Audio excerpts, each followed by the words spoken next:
നമ്മുടെ ഇന്നത്തെ ചിന്താവിഷയം, നമ്മുടെ മനസ്സിനെ നമ്മൾ എവിടെ നിക്ഷേപിക്കുന്നു, എവിടെ വയ്ക്കുന്നു, അതനുസരിച്ചിരിക്കും നമ്മുടെ ആത്മീയ വളർച്ച, അല്ലെങ്കിൽ ആത്മീയ പക്വതയിലേക്കുള്ള വളർച്ച. റോമാലേഖനം 8-ാം അധ്യായത്തിൻ്റെ 5-ാം തിരുവചനം ഇങ്ങനെയാണ്: ജഡികമായി ജീവിക്കുന്നവർ ജഡിക കാര്യങ്ങളിൽ മനസ്സ് വയ്ക്കുന്നു, ആത്മീയമായി ജീവിക്കുന്നവരാകട്ടെ ആത്മീയ കാര്യങ്ങളിൽ മനസ്സ് വയ്ക്കുന്നു. ഇത് വർഷങ്ങൾക്ക് മുമ്പ് എന്നെ ഒത്തിരി സ്വാധീനിച്ചൊരു വചനമാണ്. നിന്റെ നിക്ഷേപം എവിടെയാ, അവിടെ നിന്റെ മനസ്സ് എപ്പോഴും ഇരിക്കും. അപ്പോൾ ഈശോ പറഞ്ഞ ആ നിക്ഷേപം എവിടെയാണോ അവിടെ നിന്റെ ഹൃദയമായിരിക്കുമെന്ന് പറഞ്ഞ ആ വചനത്തിൻ്റെ അർത്ഥം എന്തെന്നറിയോ?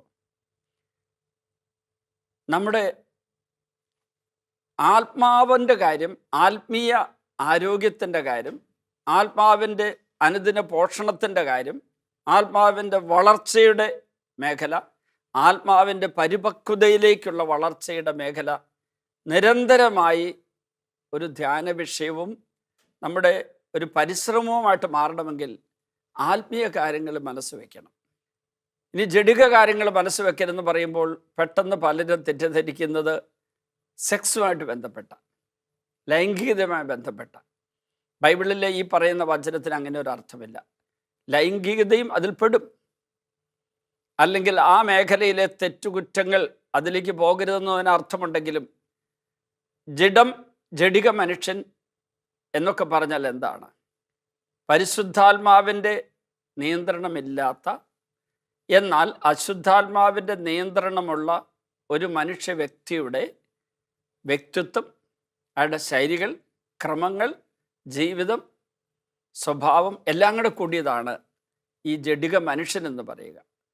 ജഡത്തിൽ മനസ്സ് വയ്ക്കുക എന്ന് പറയുമ്പോൾ ജഡത്തിന് വേണ്ടി മാത്രം, ജഡിക സുഖങ്ങൾക്ക് വേണ്ടി മാത്രം, ജഡികമായ നേട്ടങ്ങൾക്ക് വേണ്ടി മാത്രം മനസ്സിങ്ങനെ ശ്രദ്ധിക്കുക, അതിലേക്ക് മാത്രം ഊന്നിക്കൊണ്ടിരിക്കുന്ന ഒരവസ്ഥയുണ്ട്.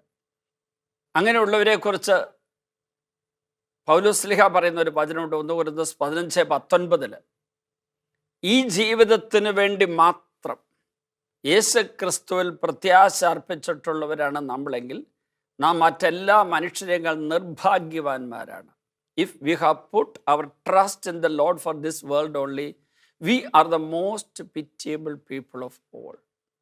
അപ്പോൾ ഈ ലോകത്തിന്, ഈ ജീവിതത്തിന്, ഈ ഭൗതിക തലത്തിന് അമിത പ്രാധാന്യം കൊടുത്തിട്ട് ആത്മീയ തലത്തിന് ഒരു പ്രാധാന്യം കൊടുക്കാത്ത ഒരു മനുഷ്യൻ്റെ അവസ്ഥയാണ് ജഡിക മനുഷ്യൻ്റെ അവസ്ഥ.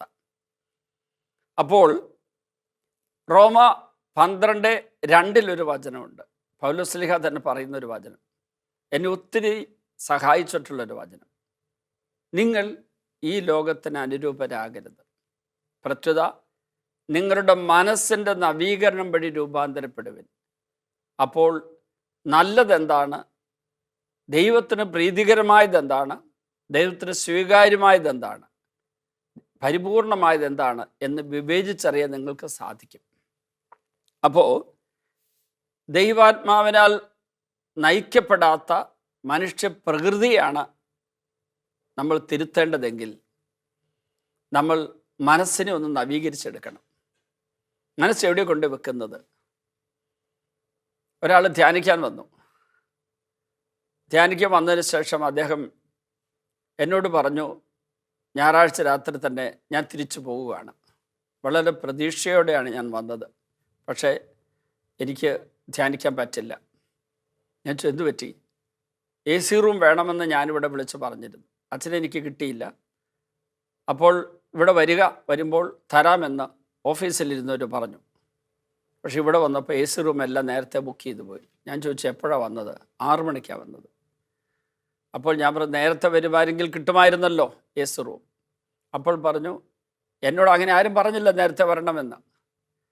അത് ഓഫീസിലിരുന്നവരുടെ തെറ്റാണ് ഞാൻ സമ്മതിക്കുന്നതോടൊപ്പം തന്നെ അയാളോട് ഞാൻ കൂടുതലായി സംസാരിച്ചു, എന്തുകൊണ്ടാണ് AC വേണം നിർബന്ധം?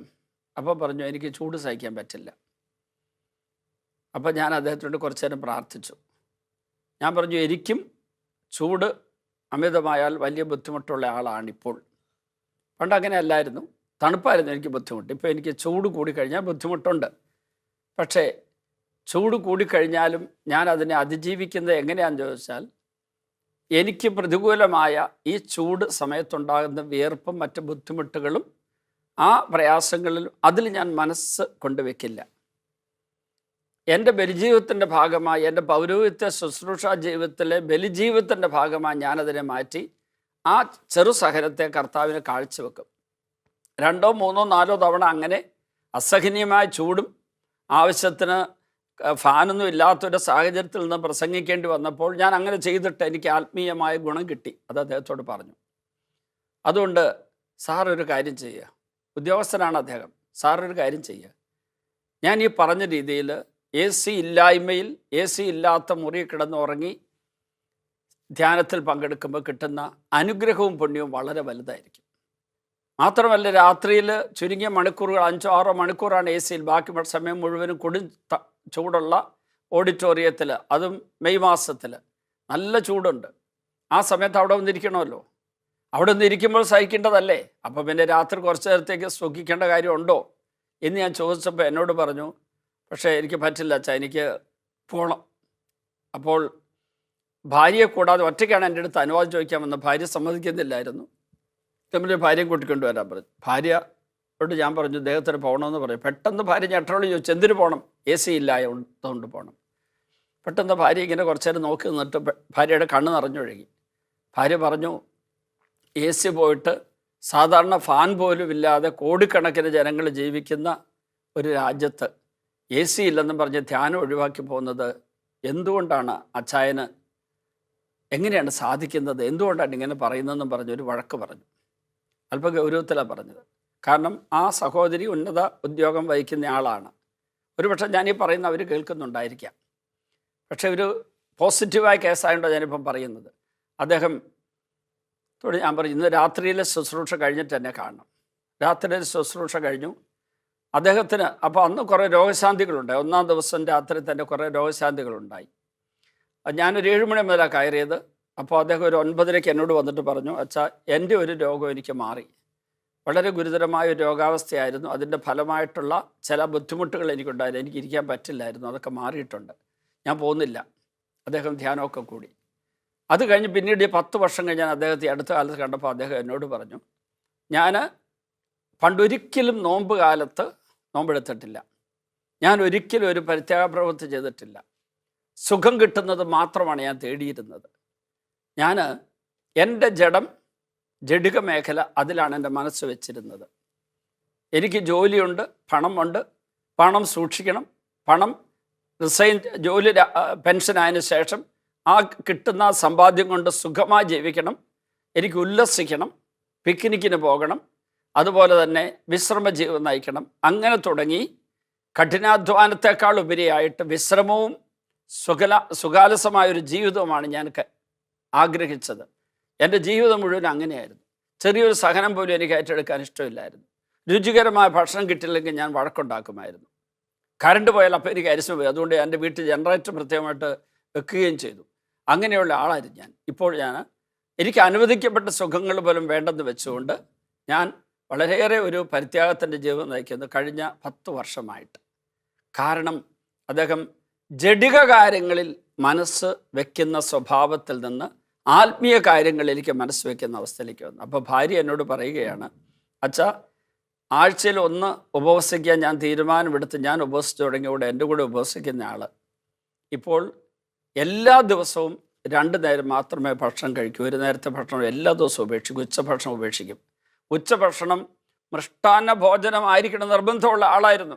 ഇറച്ചിയും മീനും ഇല്ലാതെ ഒരു ദിവസം പോലും ഉച്ചയ്ക്ക് ഭക്ഷണം കഴിക്കാത്ത ആളായിരുന്നു. ഇപ്പോൾ അദ്ദേഹത്തിന് ഇറച്ചിയും വേണ്ട, മീനും വേണ്ട. മാത്രമല്ല ഉച്ചഭക്ഷണം വേണ്ട.